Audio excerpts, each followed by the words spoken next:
Number 5. Introverts hate people. This might be the most common myth, and the most damaging one. People often confuse quietness with dislike.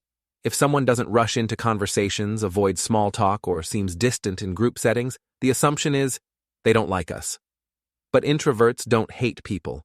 They just prefer depth over frequency. Think of it like this. An extrovert might thrive on multiple short chats. An introvert might wait for one deep, meaningful exchange, the kind where you lose track of time and feel seen. It's not about avoidance. It's about energy. Introverts get easily overstimulated by external input, noise, light, crowds, fast-paced interactions. It's not that they dislike company. They just need space to process, reflect, and recharge.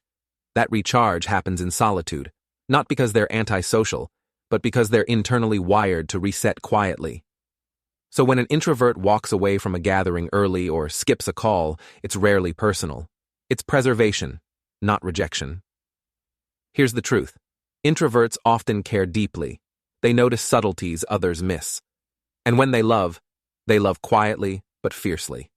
So no, they don't hate people. They just connect differently. And that's not a flaw. It's a strength. Number 4. They're all shy and quiet. This one's tricky, because it's partly true sometimes. But here's the thing. Not every introvert is shy. And not every shy person is introverted. Shyness is about social anxiety, the fear of judgment, rejection, or embarrassment. Introversion, on the other hand, is about where your energy comes from. Introverts recharge by being alone. Extroverts recharge through interaction. That's it. So while some introverts can be shy, many aren't. They may be confident, assertive, even outspoken, but they still prefer calm over chaos, stillness over noise, one-on-one over group chat. Ever seen someone nail a presentation in front of a crowd, then quietly dip out of the networking event afterward? Introvert. Or someone who doesn't talk much in meetings but sends incredibly thoughtful follow-up emails later? Introvert. Silence doesn't always mean fear, and talkativeness doesn't always mean comfort. Some introverts are deeply observant. They're listening more than they're speaking. They take in the room, weigh their words, and then speak, with purpose. The myth that introverts are always quiet leads to a bigger problem. People underestimate them. They're often overlooked for leadership roles, passed up in group dynamics, or misunderstood in relationships. But truth is, introverts often possess incredible inner strength. Their quiet isn't emptiness, it's intentional. They process deeply, act meaningfully, and when they speak, it counts. So next time you see someone quiet in the room, don't assume they're shy or struggling. They might just be thinking and planning something brilliant. Number 3. They don't make good leaders. This myth is everywhere. In classrooms, workplaces, even politics. People often assume leadership belongs to the loudest voice, the most confident speaker, the person who takes charge instantly. But here's the reality.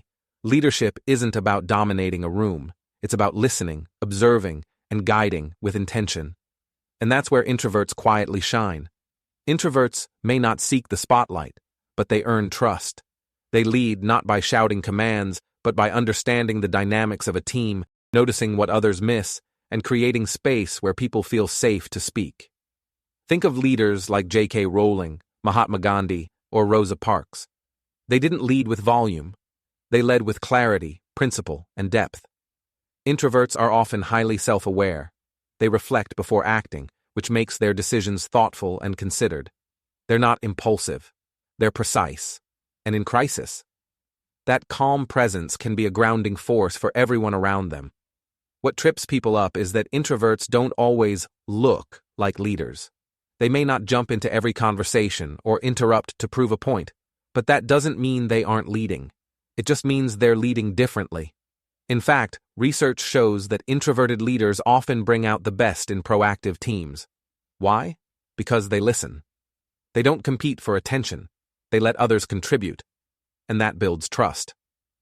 So if you're an introvert who's been told you're not assertive enough or too quiet to lead, know this. Your strength is in your depth. Your power is in your presence. And leadership has more than one voice. Sometimes, the strongest leaders are the ones who speak softly, but change everything when they do. Number 2, introverts can't enjoy parties. Here's the truth. Introverts can absolutely enjoy parties.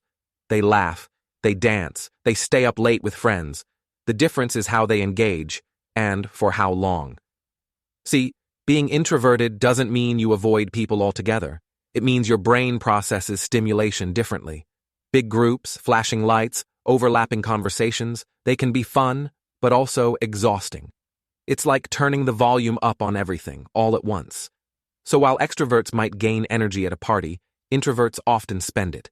And when that energy runs low, they need to step away, not because they're bored or upset, but because they're reaching their limit. This is why an introvert might look totally fine one moment, then suddenly disappear to a quiet corner, or leave early without saying goodbye. It's not rude, it's recovery.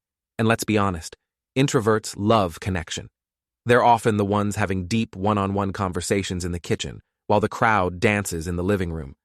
They're more interested in meaningful interaction than constant interaction.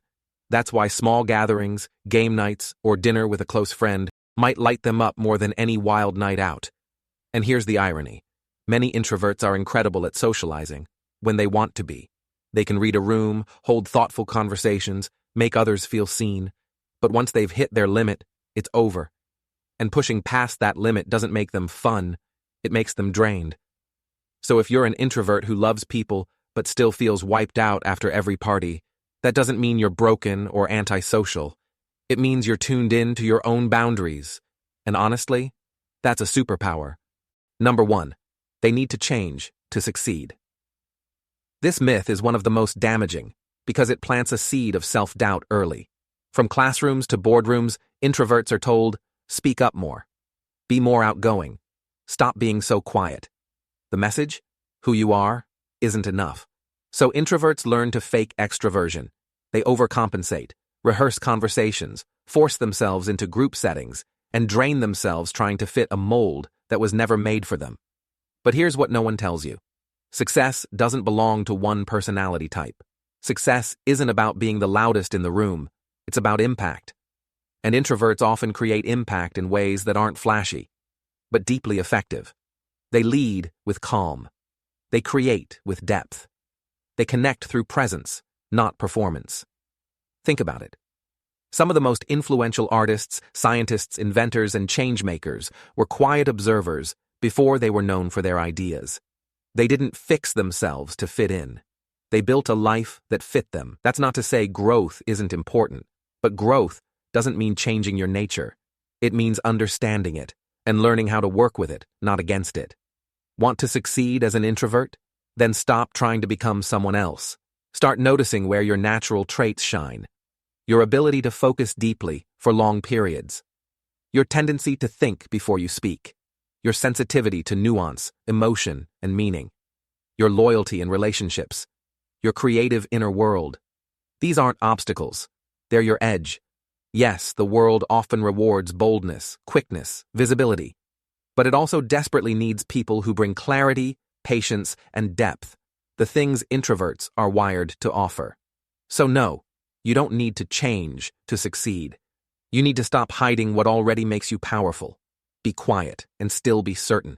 Be soft-spoken and still be strong. Be you, and let that be enough.